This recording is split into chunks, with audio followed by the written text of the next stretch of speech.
All right, Laney, thank you very much. Well, after a number of previous complaints, the elevators at Crystal Towers in Winston-Salem have been repaired. They're working again. Folks are happy about that, but they still have some other concerns about the complex. WXI 12's Joshua Davis explains what they'd like the Housing Authority of Winston-Salem to take a look at now.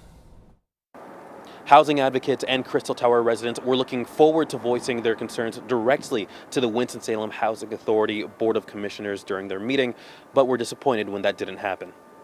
It should be more open to the tenants, we deserve that. Samuel Greer was one of multiple residents of Crystal Towers and advocates from Housing Justice Now, who sat in on the Housing Authority of Winston-Salem's Board of Commissioners meeting Tuesday. They were hoping to communicate with the commissioners about a variety of issues at Crystal Towers, such as plumbing and the condition of the building, and he was disappointed that didn't happen.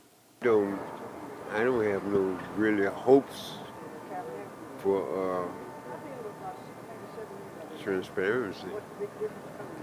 Transparency is a problem. Members of Housing Justice Now say they were in contact with members of the Housing Authority prior to the meeting about asking questions. Dan Rose of Housing Justice Now says a reason they may have not gotten the chance to speak might be the Housing Authority not being used to this level of public interaction.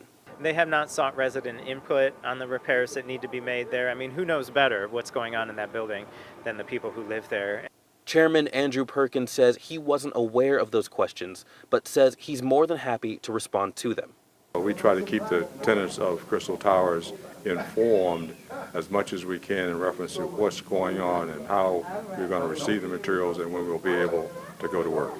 And housing advocates and Crystal Towers residents are hoping for a more collaborative effort moving forward, and they plan on attending future meetings to ensure that dialogue. In Winston-Salem, Joshua Davis, WXII 12 News.